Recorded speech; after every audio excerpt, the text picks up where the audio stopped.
오늘도 클릭해주셔서 감사합니다. 구독과 좋아요 부탁드립니다. 현재 중국의 분위기가 심상치 않습니다. 도시 곳곳에서 번지고 있는 봉기의 불씨가 이제 걷잡을 수 없이 퍼져나가고 있는데요. 최근 중국의 경제 성장이 급속도로 둔화되고 있고 실물 경제는 파산 직전이며 이에 피해는 고스란히 일반 서민들에게로 흘러가 유례없는 집단 봉기 움직임이 일고 있는 것입니다. 경제 전문가들은 이번 위기가 결국 중국의 국가 디폴트 사태로 이어질 수 있다는 분석을 내놓고 있어 흐뭇해지는데요. 최근 중국 관련 뉴스의 헤드라인은 대부분 중국의 최악의 경제 성장률을 다루고 있습니다. 올해 중국의 2분기 경제 성장률은 코로나 이후 최악인 0.4%를 기록한 가운데 심지어 경제 수도 상하이의 2분기 성장률은 무려 마이너스 13.5%를 기록해 충격을 주고 있는데요. 결국 결과로 드러났듯 시진핑의 실패한 제로 코로나 정책으로 인해 가장 피해를 입는 것은 다름 아닌 서민들이었습니다. 그러나 아직 더 큰 문제가 남았는데요. 바로 역대 최고로 높은 실업률입니다.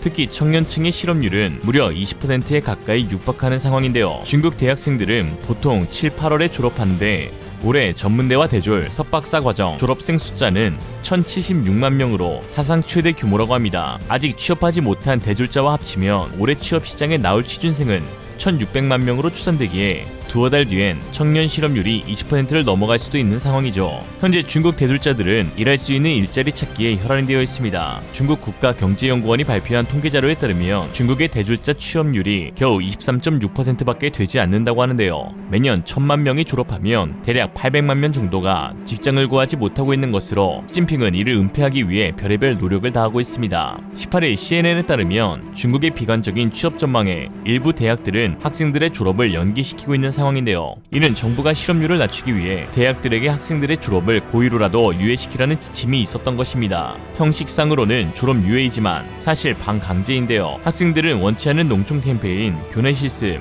어학연수, 교환학생 등 다양한 이름으로 차출되어 학교를 떠나지 못하고 있는데 그 가운데 가장 대표적인 것이 바로 논문 불합격 처리입니다. 실제로 한 중국 유학생은 졸업 논문을 이틀 앞두고 교수의 답변을 받지 못해 논문이 통과되지 못할 가능성에 초조해하고 있고, 또 다른 네티즌은 이미 졸업이 된 후에도 논문을 다시 제출하라는 메시지를 받았는데 이는 중국 교육계에서 논문 관리를 철저히 하라는 지도를 받았기 때문이라고 답하였습니다. 최근 리커창 총리는 베이징에서 열린 전국 일자리 안정 업무 화상회의에서 일자리 문제를 국가 최우선 과제로 삼고 가능한 한 많이 기업들의 일자리 창출을 지원해야 한다라고 지시했는데요. 정부의 단속 대상이던 플랫폼 기업에 이제 와서 일자리를 만들라고 하니 참 기업 해먹기 먹같은 중국입니다. 앞으로 걷잡을 수 없이 대량의 실업자들이 나오고 이런 현상이 장기간 지속된다면 중국 공산당 체제 유지에도 심각한 위협이 될 것으로 보이는데요. 이는 인민들의 집단 반발 행동으로 이어질 수 있고 곧 10월 예정된 당대회에서 시진핑의 3연임 안건이 불발될 수 있는 위기를 초래하기 때문입니다. 이미 중국 곳곳에서는 골마 터진 시민들의 불만이 하나둘씩 터지고 있는 상황인데요. 특히 중국 GDP의 30%를 차지하는 부동산 관련 문제가 터지고 있습니다. 부동산이 터졌으니 이제 시진핑만 쥐어 터지면 되는. 최근 중국 아파트 건설 현장은 흉물이 가득한 모습으로 바뀌고 있는데요. 대도시, 소도시 가리지 않고 진행되어 왔던 아파트 건설 사업에서 시공사들이 분양권을 팔아놓고는 건설을 진행하지 않고 있기 때문입니다. 언제 지어질지도 모르는 아파트의 분양권을 대출받아 구매한 시민들은 고액의 이자를 지불하고 있지만 아파트는 지어지지 않고 있으니 분노가 극에 달해 이자를 내지 않겠다며 대규모 시위를 벌였는데요. 현재 자금난으로 공사가 중단된 아파트 공사 면적은 홍콩 전체 면적의 절반에 맞먹는 5억 제곱미터에 이릅니다. 1000개가 넘는 아파트 단지로 인해 3,800조 원에 이르는 주택담보대출이 부실화되는 것 아니냐라는 우려까지 나오고 있는 상황이죠. 이미 중국의 실물 경제는 완전 박살난 상태인데요. 중국 최대 부동산 업체인 헝다는 투자자들로부터 역내 채권 상환 연기 승인을 얻는 데 실패했는데 이미 역의 채권에 대해 디폴트를 낸 헝다가 역내 채권도 부도를 내 위기에 처한 것입니다. ANG은행에 따르면 현재 기준 올해의 역외 시장에서 디폴트를 낸 중국 기업은 총 19곳이고 그중 18곳이 부동산 개발 회사라고 말했죠. 심지어 중국 허난성 정저우에서 은행 고객 수천여 명이 예금한 돈이 증발되는 믿기 힘든 사태가 벌어져 또 다른 시위도 벌어지기도 했습니다. 최근 허난성 정저우의 중국인민은행 정저우 본부 앞에 전국 각지에서 온 시위대 수천여 명이 모였는데요. 이들은 내 돈을 돌려달라는 구호와 함께 정부의 부패와 폭력에 반대한다는 문구가 쓰인 플랜카드와 손팻말을 들었습니다.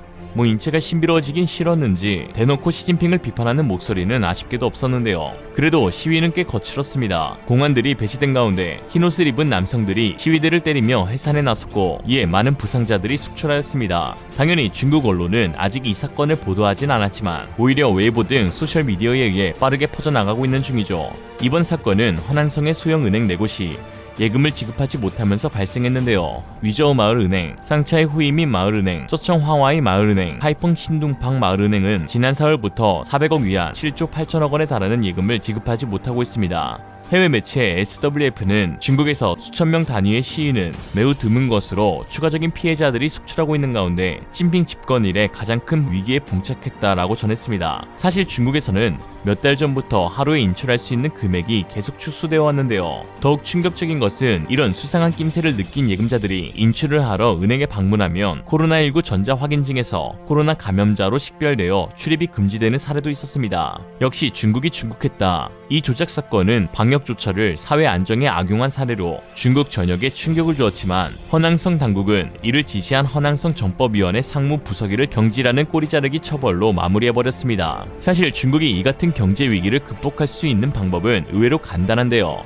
더 많은 돈을 시장에 풀면 됩니다. 문제는 지방 및 중앙정부에 그만한 돈이 없다는 것이죠. 지방정부는 대부분 인프라 토목 사업을 주요 자금 출처로 안정적인 세수를 받고 있었는데 헝다부터 해서 중국의 부동산이 몰락하자 세수가 제대로 되지 않은 상태로 이는 중앙정부 역시 마찬가지입니다. 한마디로 총체적 중국이다. 올해 세수가 급감한 중국은 내년 예산까지 끌어다 쓰기로 했는데요. 국고 부족분이 1109조 원에 달한다는 분석도 나왔습니다. 중국의 이러한 경제 위기는 사실 시진핑의 삽질이 주요 원인이지만 외국 기업들의 탈중국 행렬이 불을 지폈다는 평가를 받고 있는데요. 하긴 탈중국도 결과적으론 시진핑 때문이니 이게 다 시진핑 때문이다. 중국 금융시장에서 외국인 자금 엑소더스가 지속되고 있는데 중국 경기 침체로 인한 위안화 약세 장기화 전망이 더해지면서 외국인 투자자들이 위안화 자산을 매각하고 있다는 분석입니다. 기업들의 탈중국 행렬 역시 거세지고 있는데요. 월스트리트저널에 따르면 아마존은 내년 6월 30일부터 이북 리더기 킨들로 읽을 수 있는 전자책 판매와 운영을 중단한다고 밝혔습니다. 아마존은 지난해 중국 전자책 시장의 65%를 장악했고 또 중국은 한때 전세계 킨들 판매량의 40%를 차지하면서 세계 최대 시장으로 자리잡기도 했는데요. 그러한 아마존이 창출한 중국 내 수십만 개의 일자리는 역시 사라졌죠.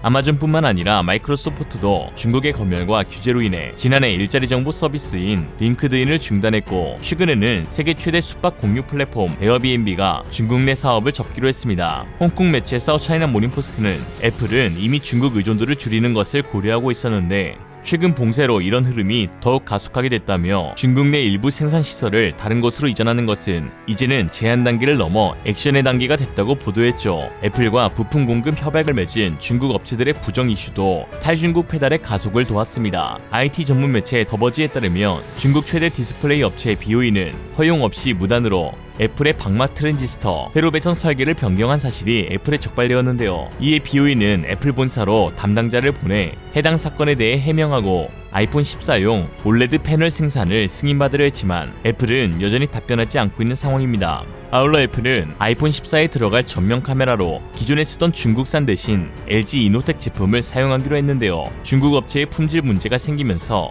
LG 이노텍이 이를 공급하게 된 것으로 알려졌습니다. 애플이 전면 카메라로 LG 이노텍 제품을 채택한 것은 이번이 처음이죠. 한편 경제 소식통 이코노미와이드에 따르면 한국 기업들이 글로벌 탈중국 러시를 이끈다고 하였는데요. 롯데는 중국 랴오닝성 선양의 테마파크 사업을 2조 원에 매각하는 방안을 추진하고 있고 아모레퍼시픽은 최근 중국 내 1,000개 이상의 화장품 매장을 폐쇄했으며 삼성 SDI는 배터리셀 사업에 집중하려고 작년 중국의 배터리팩 공장 2곳을 폐쇄했으며 삼성 디스플레이는 2020년 액정 표시장치 공장을 중국에 매각한 뒤 올레드 패널용 모듈 공장 2곳만 운영합니다. LG전자 역시 지난해 중국 내 공장 2곳이 문 닫았죠. 그러면서 매체는 최근 대통령실 관계자의 발언을 주목했는데요. 최상목 경제수석이 지난달 28일 스페인 마드리드에서 열린 나토 정상회의 모두 발언에서 중국 성장이 둔화되고 있어 지난 20년간 우리가 누려왔던 중국을 통한 수출 호황 시대는 끝나가고 있다라고 전했습니다. 안미 경중이라 하죠. 안보는 미국, 경제는 중국.